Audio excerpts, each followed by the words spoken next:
de lo que escuchaba, por supuesto, adhiero a los reclamos, a los diagnósticos que se han ido haciendo. Creo que es importante también señalar, sabemos lo que falta, pero sabemos también que hay algunas cosas que se venían haciendo y creo que es importante también señalarlas para defenderlas.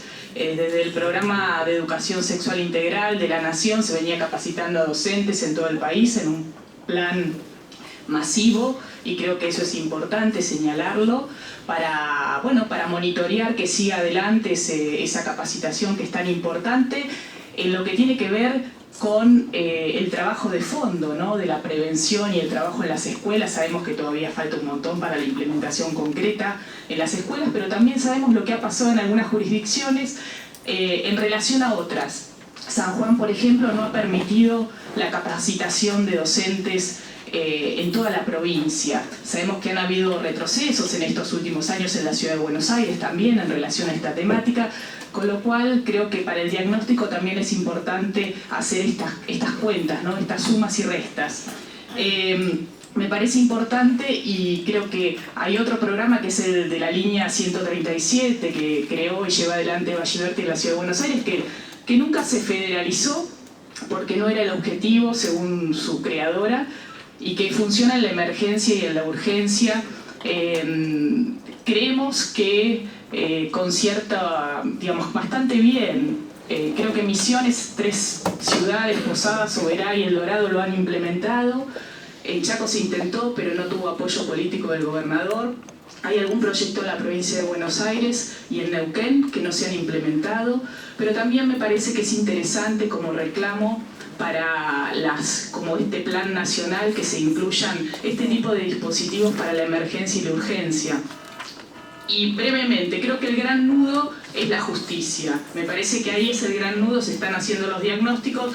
¿Cómo entramos para capacitar a los profesionales? Diana por ahí nos puede decir más de su experiencia y con esto termino, pero me parece que es fundamental porque lo que encontramos diariamente, los testimonios de las mujeres que transitan el tortuoso camino de la denuncia, es que muchas veces se preguntan para qué denunciaron, ¿no? Porque es tan desgastante y a veces la respuesta de revictimización es tan brutal que creo que el gran nudo hoy es interpelar a las autoridades judiciales para que implementen planes concretos de capacitación con la creación de los juzgados que señalaba Laurana y otro tipo de medidas, pero creo que ahí tenemos un nudo brutal para desarmar. La Facultad de Derecho, que organizamos desde el Observatorio de Género sobre gobernanza feminista en el Poder Judicial. Son muchas las áreas de poderes judiciales que tienen áreas específicas de género y que hacen capacitación y que tienen perspectiva feminista en esa capacitación. Eso me parece que es promisorio. En algunos casos con realmente muy buenos recursos humanos. Hace 2 años estamos haciendo y llevamos para la 3ª convocatoria un programa en la Facultad de Derecho, que es un programa de actualización en género y derecho. No había nada, había algunas unidades y algunos seminarios sueltos, no había nada sistemático. Convocamos a quienes estaban haciendo esas actividades para hacer colectivamente un programa más sistemático y bueno, y se ha realizado los 2 años, acá hay alguna gente que lo cursó. Yo creo que generando un recurso humano más crítico en relación con el ejercicio del derecho y una visión desde una perspectiva de género, no solamente de los derechos de las mujeres, sino del derecho penal, del derecho constitucional, de las formas de la violencia, la integralidad de las formas de la violencia, y eso tratar de ponerlo dentro de las cabezas de las personas que van a ser nuestros defensores y defensoras. Y también tenemos un programa de género y derecho en la justicia de la Ciudad de Buenos Aires, sistemático desde hace 3 años, donde capacitamos a efectores y efectoras de justicia. Si tengo que pensar en dificultades, bueno, y obviamente hay una oficina mujer de la Corte donde Carmen Argibay apenas se sentó en el sillón de la Corte, propuso una oficina de mujer para hacer capacitación de género en todo el país. Llevan creo que más de 50.000 personas capacitadas y yo creo que ese programa es un programa que debería ser fortalecido. Una dificultad que encuentro es que hasta el momento se ha decidido no respetar el cupo en la Corte, al menos hay 2 varones enviados como candidatos.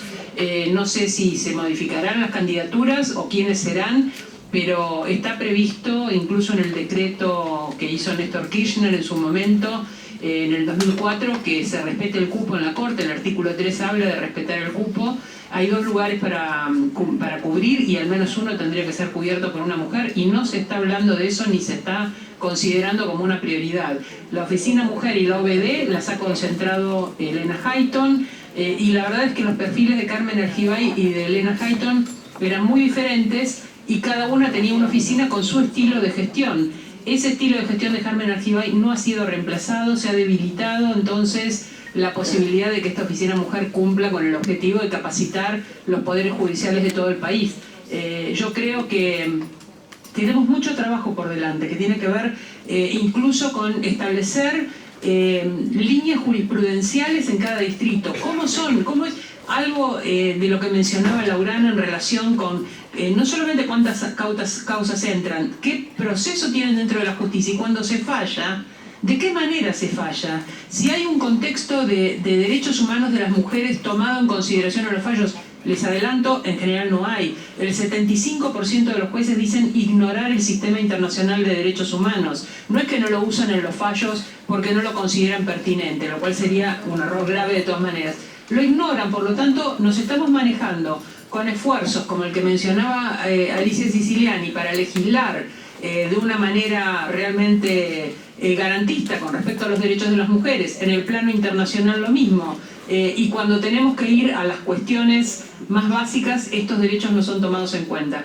El Poder Judicial no está caratulando, está escondiendo los femicidios abajo de la alfombra, y la única forma que tenemos nosotros de hacerle frente a eso es con nuestra estadística propia desde las organizaciones sociales.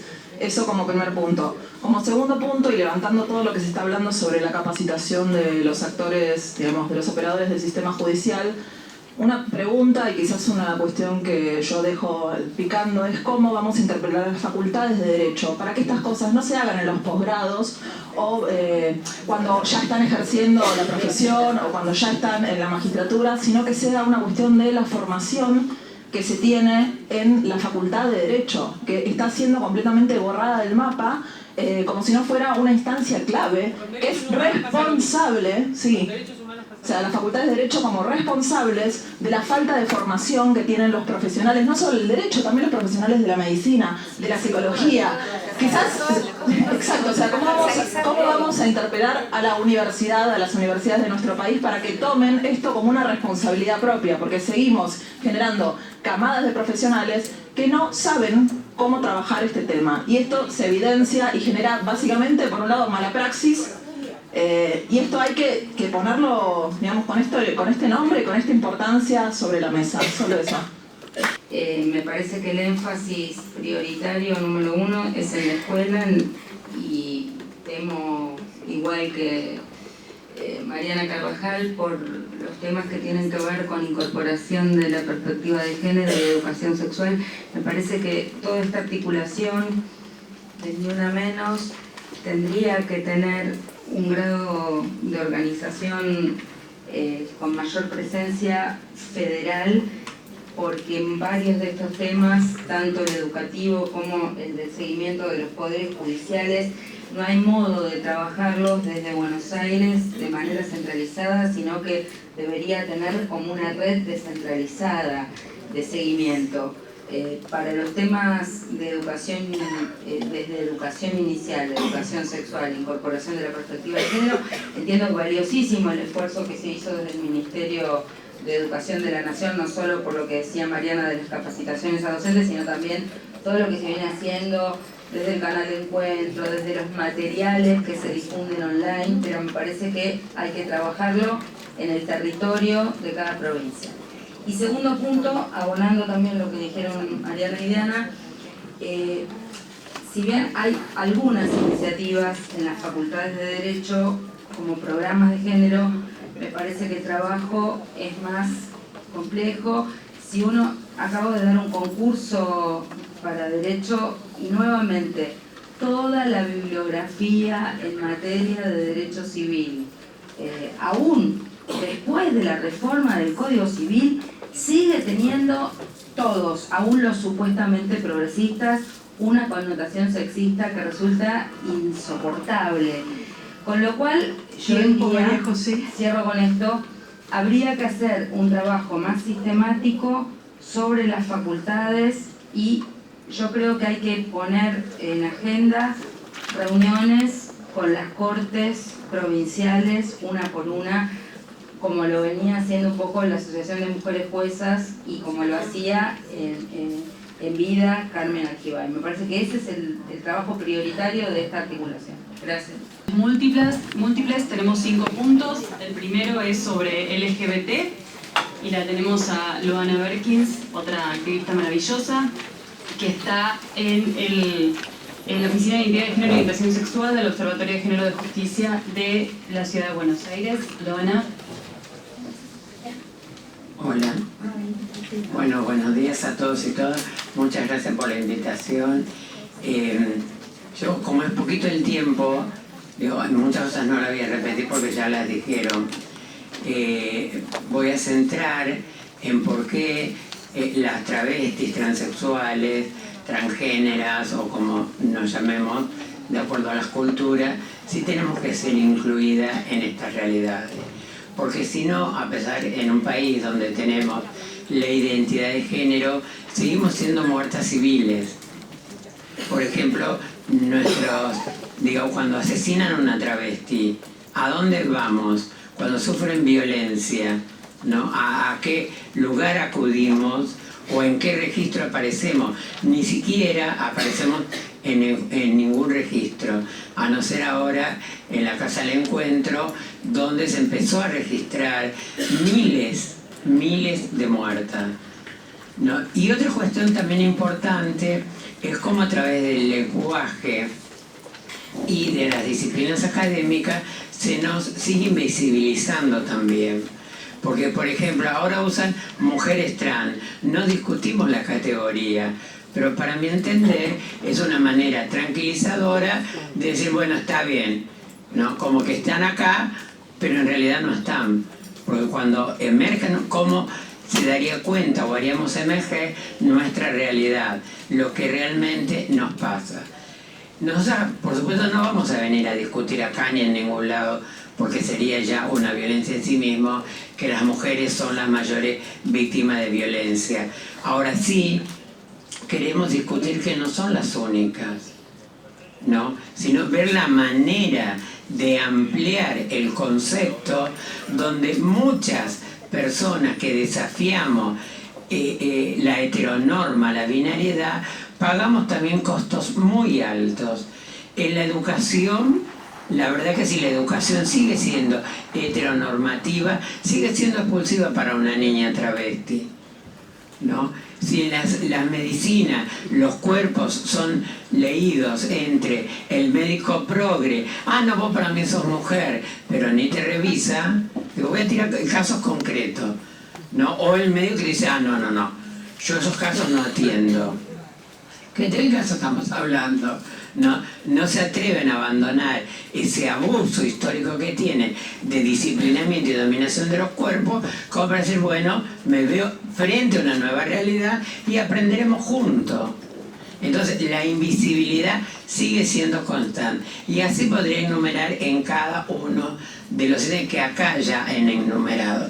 La justicia ni siquiera nos considera víctimas, ni siquiera nos considera víctimas.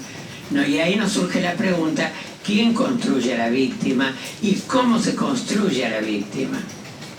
Acá vamos a tener un caso conmovedor, que es el travesticidio de Diana Zacayán, donde bueno, vamos a lograr por primera vez que lo pongan, aunque sea la justicia aceptó femicidio. Pero la idea de nosotras es dar cuenta de cuál es la realidad que ese cuerpo atravesó hasta que sucedió ese hecho, ¿no? De toda la estructuralidad donde ese hecho sucedió. Y otra de las cuestiones así alarmantísimas es cómo la sociedad sigue callando el tema de una de las expresiones de mayor violencia hacia las mujeres y hacia las travestis, que es la prostitución. No sé, hablamos de trata, tenemos oficinas. Ahora, ¿cuál es la cuestión? La prostitución. Vivimos en un país abolicionista. Para mí la prostitución es la peor, la violencia más extrema, porque nos anula como personas. Y en la Argentina, un dato, y como es en casi muchos países, un dato que me alarma: si en cualquier población hay 100 travestis, ¿las 100 nos tenemos que dedicar a la prostitución? ¿No hay ahí una gran pregunta, ¿no?, de cómo hemos creado como sociedad un fenotipo de persona que solo puede vivir o ejercer eso? La verdad que no. Nada tiene que ver el travestismo, transexualidad, insisto, como se llamen, con, digamos, con la prostitución ni con nada. Tenemos virtudes y defectos como todo el mundo. Somos parte de esta sociedad. No se nos puede excluir diciendo, no, la sociedad tiene que evolucionar. Si yo evolucioné, nosotros evolucionamos, la sociedad también debería hacerlo. Y en este tema de las travestis, en la prostitución, es el tema de que estamos hablando de niñas que empiezan a ser arrojadas a ese mercado prostibulario siniestro entre los 8 y 13 años de edad. Estos son los debates que nosotras queríamos acercar. Y después también cuando se habla de la agenda LGTBI, no es lo mismo, no somos lo mismo, ¿no? Cuando se habla de esta agenda, una cuestión es la realidad de los compañeros gay varones, de las compañeras lesbianas, y otra la de nosotras. Nosotras somos la parte más pobre de ese movimiento. Hay cuestiones de clase, hay un montón de cuestiones. No tenemos la suficiente escolarización, no estamos preparadas, no podríamos exhibir una de nosotras que esté en un cargo de decisión de poder o de expectativas de poder. Entonces, cuando armamos esa agenda, no es poner nada más un montón de siglas, sino entender que cada una de esas siglas tiene una historia, su lucha y sus reivindicaciones. No es todo lo mismo.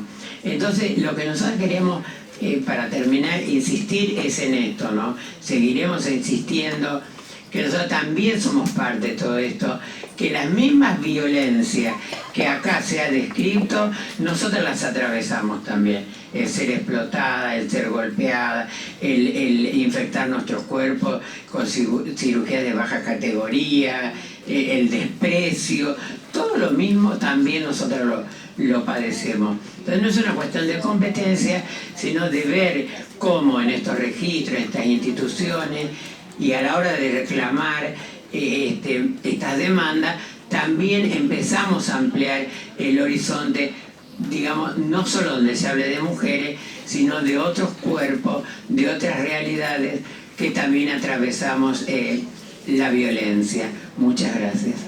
Queremos compartir algunos resultados preliminares de una pequeña investigación que estamos llevando adelante en el marco de un proyecto que se llama Cerrando Brechas, que probablemente hayan recibido este folleto, si no, después al final pueden encontrarlo ahí en la mesita. Es un proyecto que compartimos con ELA, con MEI y con otras organizaciones. Y bueno, el componente en el que estamos trabajando es, como les decía, un estudio sobre mujeres migrantes y acceso a la justicia en situaciones de violencia de género, y estamos trabajando en forma conjunta con el Centro de Derechos Humanos de la UNLA.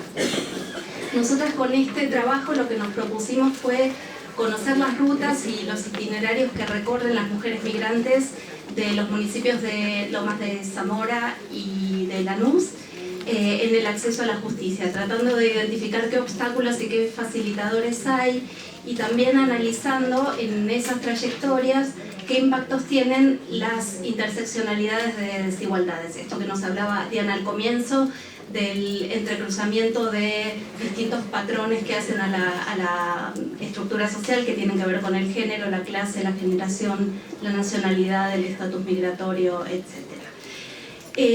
Hicimos entrevistas tanto a mujeres migrantes, referentes y líderes territoriales, como a distintos actores que integran los circuitos institucionales, y bueno, les contamos algunos breves hallazgos que tenemos hasta ahora. Estamos todavía cerrando la etapa de trabajo de campo.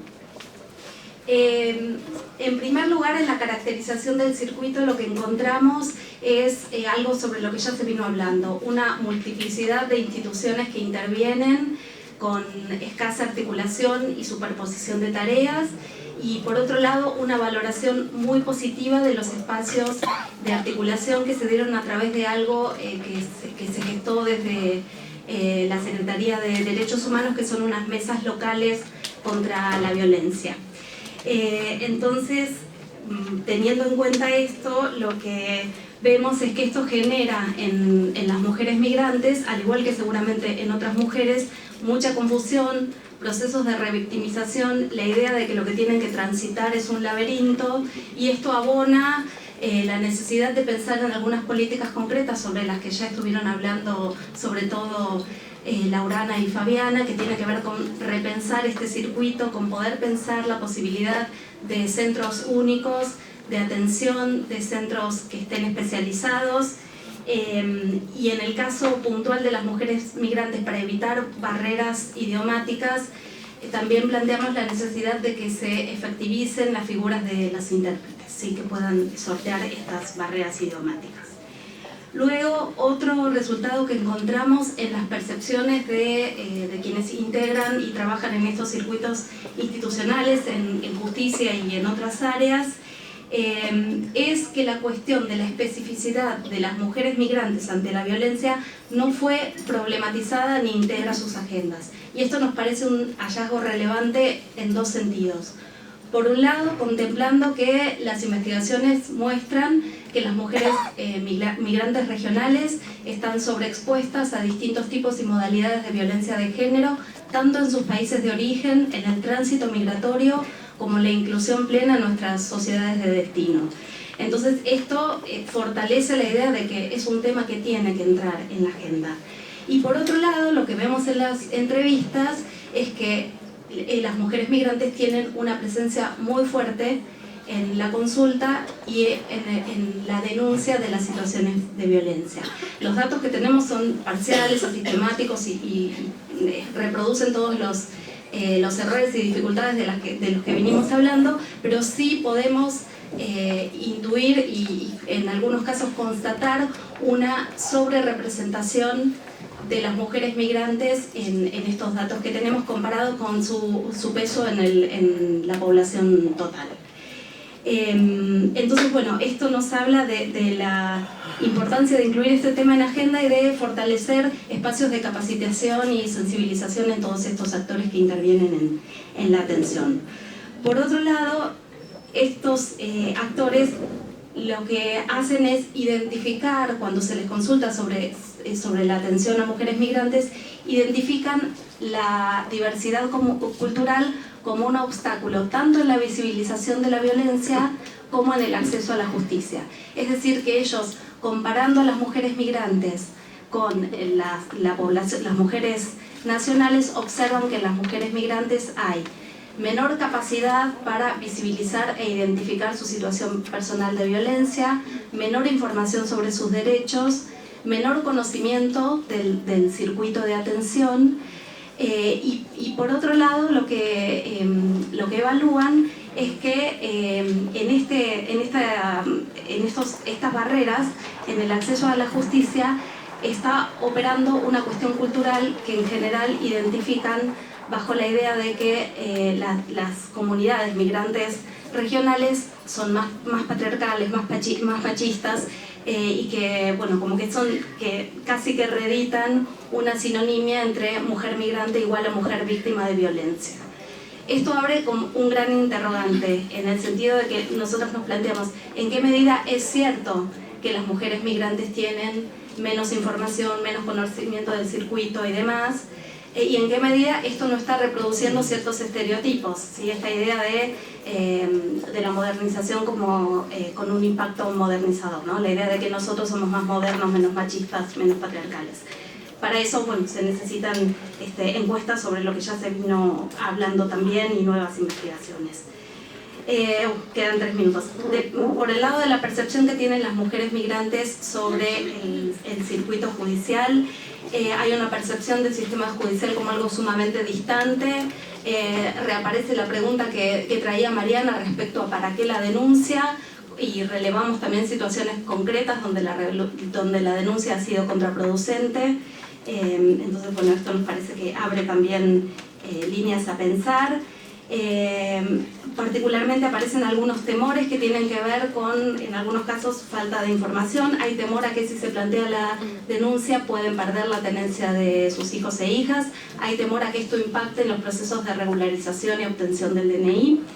Y por otro lado hay mucho temor a la discriminación, y esto se asienta por un lado en historias concretas que cuentan donde hubo situaciones claras de discriminación, y en otros casos en la presuposición pero sin un hecho concreto previo en el que ancle esta idea. Finalmente, lo último, contarles que rastreamos experiencias sumamente valiosas organizativas de distintas mujeres de colectividades que están haciendo frente día a día a la violencia, y que su lugar es clave tanto en el acercamiento de las mujeres a la justicia como en el sostenimiento de la denuncia y en el evitar situaciones de revictimización. Entonces nos parece muy significativo poder conocer estas experiencias, valorarlas, recuperarlas y capitalizarlas y ponerlas en diálogo con la construcción de políticas públicas. Bueno, en el caso de las mujeres con discapacidad hay una presunción de incapacidad de ser madres, de incapacidad de ejercer roles políticos, de incapacidad de muchas cuestiones, ¿no? Que tienen que ver también con la concepción de la discapacidad que nos ubica en un lugar de niñas y niños eternos. Últimamente vemos muchos casos de mujeres con discapacidad alejadas de sus hijos, sobre todo con mujeres con discapacidad intelectual y psicosocial. Quien los aleja de sus hijos suele ser la justicia, porque el Estado no provee los apoyos que debiera proveer. Entonces, como el Estado tiene la incapacidad de proveer estos apoyos a las mamás que lo necesitan, es más fácil alejarlas de sus hijos. Por eso creemos necesario sancionar una ley de apoyos en sentido amplio, porque recordemos que las personas con discapacidad podemos necesitar apoyos en el caso de la discapacidad física para levantarse, para preparar alimentos, o en el caso de otras discapacidades para hacer trámites, y que esta ley de apoyos interactúe con la justicia, porque recordemos que el nuevo Código Civil establece los apoyos en el acceso a la justicia, pero creemos que esta ley tiene que ser en sentido amplio, porque necesitamos apoyos para muchas cosas. El Estado también debe ofrecer a través del Ministerio de Desarrollo Social estos servicios, para lo cual va a haber que hacer un trabajo territorial fuerte, ¿no?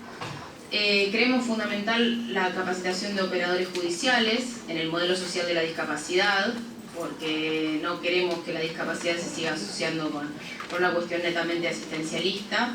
En leyes especiales, en accesibilidad también, porque las personas con discapacidad tenemos que poder acceder a los procesos judiciales. Recordemos que las personas con discapacidad podemos ser abogados, jueces, víctimas, victimarios, y en cualquiera de ese rol dentro de un proceso judicial vamos a necesitar mecanismos de accesibilidad, que puede ser, no sé, un intérprete de lengua de señas, puede ser alguien que hable en lenguaje simplificado para una persona con discapacidad intelectual.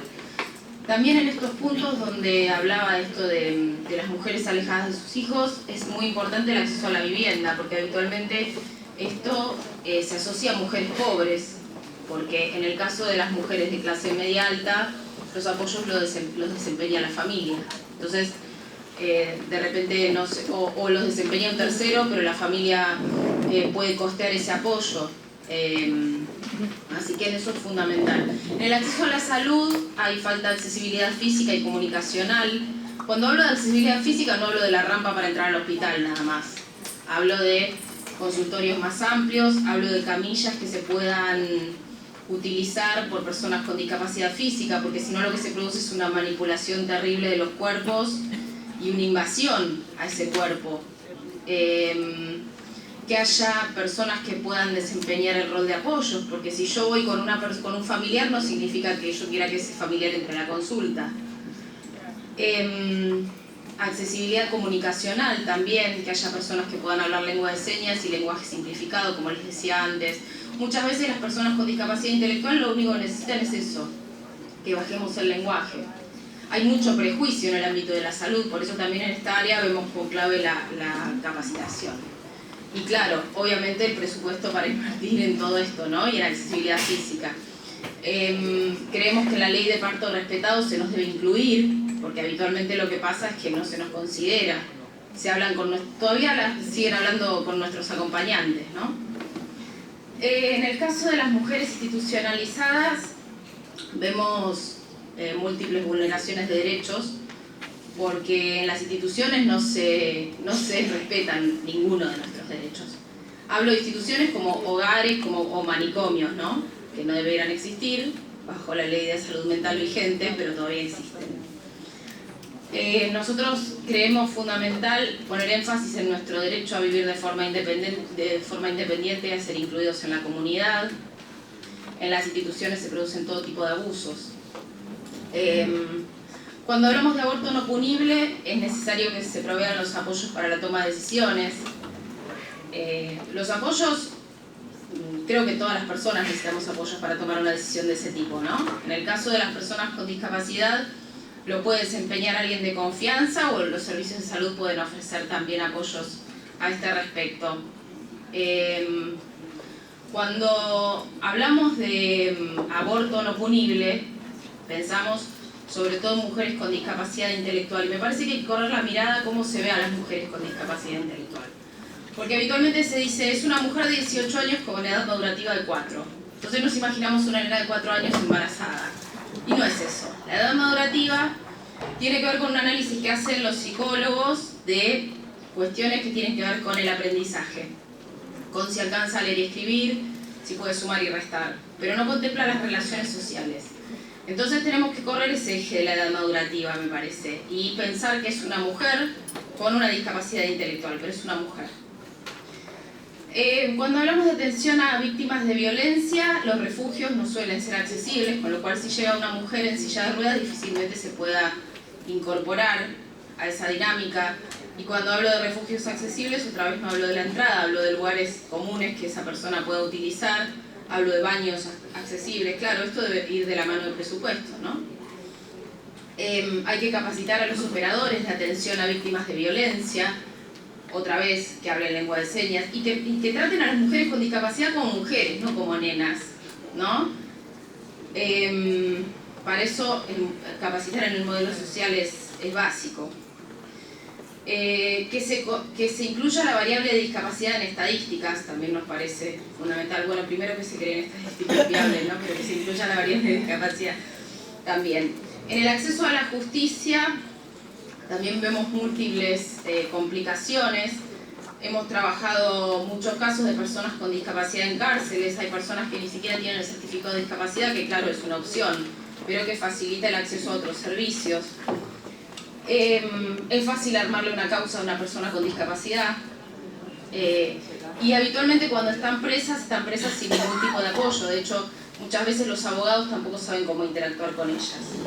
Así que ahí me parece que hay mucho para trabajar en la accesibilidad, en apoyos y en capacitación a operadores judiciales. Todo esto me parece que nos lleva a la conclusión... Un minuto, Verónica. Sí, me falta muy poco. No lo puedo creer, llego todo esto nos lleva a la conclusión de que hay que hacer un fuerte trabajo en conjunto entre el área de género que haya en lo gubernamental y el área de discapacidad, que nosotros también pretendemos que sea una Secretaría de Estado y no que esté bajo la órbita de desarrollo social. Me parece que hay que trabajar muy fuerte entre estas dos áreas para que se asigne presupuesto y para que se contemple, cuando hablamos de mujeres, que también se nos contemple a las mujeres con discapacidad.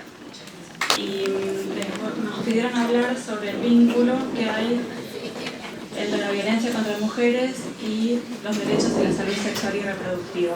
Es un vínculo que todavía no está del todo reconocido, sobre todo por las instituciones a las que acudimos. Y lo vamos a hablar desde una perspectiva que incluya a toda la diversidad de las mujeres. Cuando hablamos de la diversidad de mujeres nos referimos a las mujeres que viven con VIH, las mujeres de poblaciones indígenas, afrodescendientes, migrantes, jóvenes, cada una con sus particularidades y todas, a su vez. Bueno, ya dijimos, la violencia de género es una violación a los derechos humanos y también es necesario que reconozcamos como un problema de salud pública, porque afecta a la salud sexual y reproductiva y limita nuestras posibilidades de decidir sobre nuestros cuerpos, sobre nuestra reproducción, sobre nuestras vidas. La violencia de género, además de provocar un daño físico o psíquico en el cuerpo, es un factor de riesgo para infecciones de transmisión sexual, incluido el VIH-Sida. También es un factor de riesgo para embarazos no planificados, que pueden concluir en abortos inseguros, que como sabemos sigue siendo la principal causa de mortalidad materna desde hace décadas en nuestro país, con lo cual es necesario incluir también, cuando hablamos de violencia contra mujeres, estos vínculos y estas relaciones con la salud. El Estado es garante de los derechos humanos de las mujeres a vivir libres de violencia y a gozar de nuestros derechos sexuales y reproductivos, esto es, que podamos decidir libremente si queremos o no tener relaciones sexuales, si queremos o no tener hijos en ese momento o en otro momento, el espacio que decidimos tener entre los embarazos, recibir información sobre nuestro cuerpo, sobre cómo funciona, sobre qué mecanismos y métodos tenemos para regular nuestra reproducción, la educación sexual integral, que hay muchos avances, pero todavía falta un montón. Nos preocupa también lo que pueda venir. Y bueno, no lo vamos a dejar de decir, también la posibilidad de interrumpir un embarazo cuando la ley lo permita y avanzar un poco más hacia aquellas causales que todavía no están contempladas en la ley. En este sentido voy a mencionar algunas faltas que todavía hay en los servicios de salud sexual específicamente, por ejemplo en la atención a las mujeres que viven con VIH, a las cuales insistentemente cuando se dan a conocer su diagnóstico, PEIN trabaja hace muchos años en este tema, nos comentan que los profesionales de salud les dan como única opción: vivís con VIH, usas preservativo. Y lo cierto es que no es la única necesidad que tiene una mujer que vive con VIH. En esas condiciones, muchas mujeres tienen muchas dificultades para negociar el uso del preservativo con su compañero. Igualmente, además del uso del preservativo, que también es bueno recomendar, podrían también ofrecer otro tipo de métodos, además, no uno u otro. Bueno, los médicos toman esas actitudes ignorando las necesidades y las particularidades de esas mujeres y bueno, nosotros trabajamos bastante y producimos evidencia sobre el vínculo que hay entre la violencia contra mujeres y la feminización de la epidemia de SIDA. Esto no se reconoce ni en los servicios de salud y tampoco en los poquitos que hay servicios de atención a las víctimas de violencia. La consulta médica, nosotros acá es la parte de la propuesta, que venimos insistiendo en varios espacios, es que la consulta médica es un espacio clave, una muy buena puerta de entrada para detectar y para poder derivar, orientar a mujeres que puedan estar sufriendo en ese momento violencia.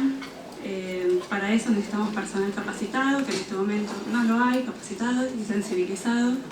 También voluntad política para poder ampliar esta mirada más integral sobre la atención.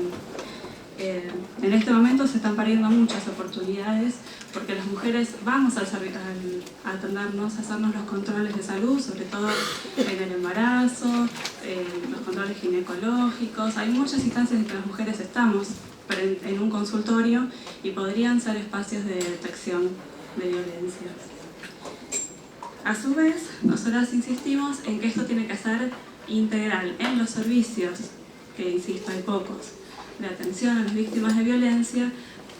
También nos parece oportuno que se pueda orientar hacia dónde concurrir por servicios de salud sexual y reproductiva y en particular orientar y ofrecer hacerse el test de VIH. Algunos datos que traje.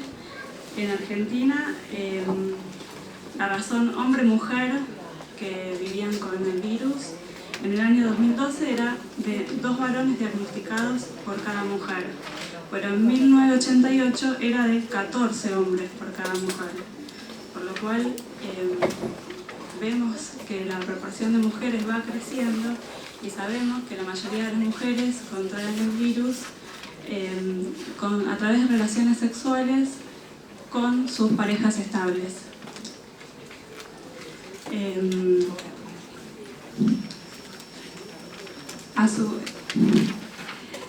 Bueno, les traigo otros datos también que producimos en una investigación que hicimos ya hace unos 5 o 6 años, aportando evidencia sobre el vínculo que hay entre el VIH y la feminización de la epidemia del SIDA y la violencia contra mujeres.